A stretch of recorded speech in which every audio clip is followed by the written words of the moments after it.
Dr. Agarwal, Yes. you just went with a design sprint or an innovation sprint with Shreyas. Yes. And you came up with all these actions and stuff to get your tongue tie project underway. Yes. What did you think about the process? So this was a very nice, innovative project. You know, I have a lot of ideas which really don't, like a lot of flight of ideas, and the way Shreyas did it made it very easy for a lot of voices to be heard. There was a way of not just my voice, my ideas, but everybody comes together, and then prioritizing. You know, we put these red dots as to what is the common theme. So we identified just not just the ideas, but the themes. We did the vision. The vision is the overpowering thing, and then what is important to each one of us. From there, we went on to how are we going to address it, and it was just done very methodically.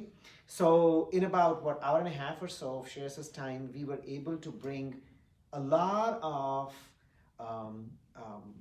a structure to just wild ideas. You know, we had some discussions about the jargon that we were using. Different people use different jargon, and it was very good to see that it's so important to come to the same point. And Shreyas brought it up just effortlessly.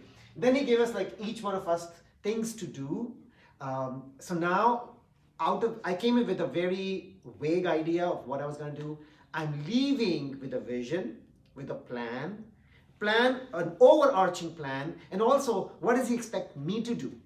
And then he will coordinate with other people, come up with a timeline, so then we'll go backwards so that he executes the project. So this is great.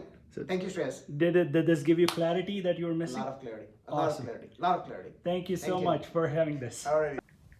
So, Ramya, you were here with Agave Pediatrics as a subject matter expert and a participant in the innovation sprint. Mm-hmm. What did you think about it?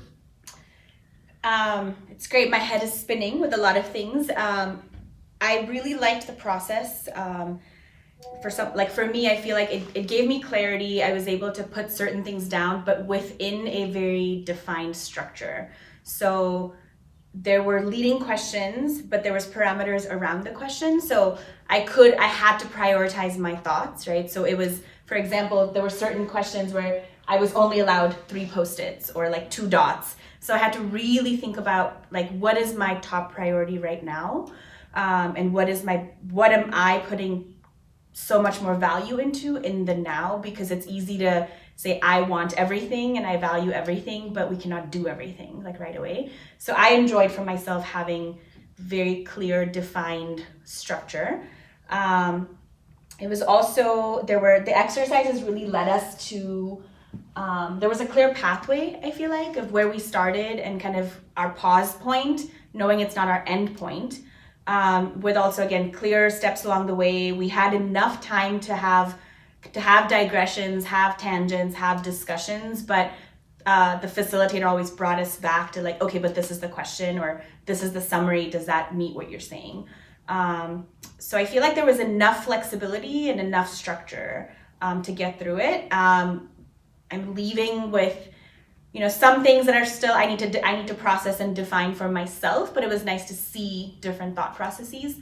And then also a few quick action items. I feel like usually when there are meetings and planning meetings, we're talking, and you leave, and then you're like, well, what am I actually doing at the end of this?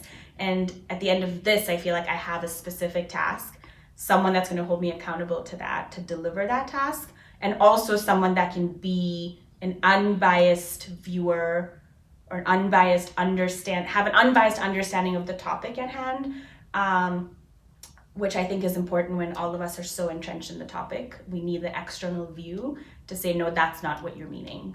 So I appreciate that. Awesome. And you've been part of this discussions for a while, right? Do you think, what do you say about the speed at which we arrived at whatever we arrived at? I like it. I feel like, we were efficient. There were definitely moments where I was like, okay, how long are we going to stay on this tangential thing? But right at that moment, the facilitator would bring us back, or I can be one of those people that goes off on a tangent too. And again, I felt like there was enough time to speak my voice, not feel like I was cut off, and be brought back. And there were moments where I struggled to, I guess, to articulate my thoughts. And collectively as a group, there was space for me do that and be uncomfortable and backtrack and come forward and still get to a place where I feel like my voice was heard. Yeah, and let me ask both of you, since you both are here. Yes. Do you think you would have gotten to this place today in a quicker way if you went through a bunch of meetings or if you did this on your own? Absolutely not.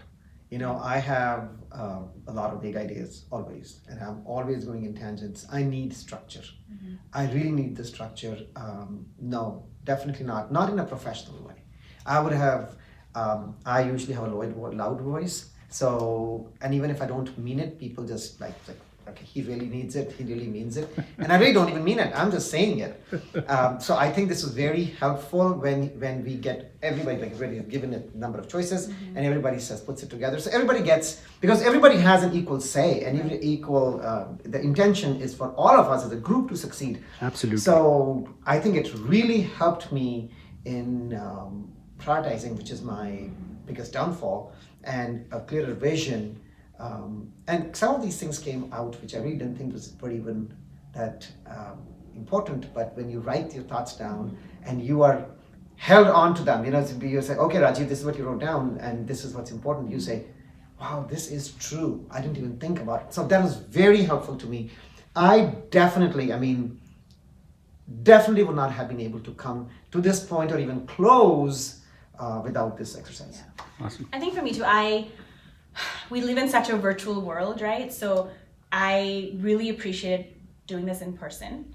And like, I'm a tactile learner, so like being able to write and move and see colors and like, yes, there's ways to do that online, but it's just not the same feeling to get up, move around, really get one with the content in a very different way. So I do think this was a much more efficient process. It's also very easy to get distracted in other things, right? Here we're here, we're like, this is our space, you have to be focused on this. So just dedicating that time without distractions was good. Awesome. Last question. Would you recommend this process to anybody else? Who would you recommend this to? I would recommend it to myself for other things, other projects I have going on. I wish I could do it for more things. I definitely recommend this because I don't come from a world like that. My world is very different, and my world is very project oriented, but I don't have the training or the mental capacity to really, or the time capacity to really follow such a methodical way of doing things. I do things mostly from just my gut feel, but it's very important to have, especially if it's a group project, it's very important to have people's values and all of those visions come together. So for an individual doing whatever they're doing, and if it's probably okay, but when it's a group project, I think this is the way to go. I would strongly recommend it. Awesome. Yeah, Thank I you so think much. there's also value to having, like I said earlier, an external facilitator. Yes. Because otherwise there's just too many internal biases. Because it's your topic, it's your project, it's your vision, even if it's the group, and then you need someone that is able to facilitate, that's not an active player in decision making. Thank you so much for being part of the event today. This is wonderful.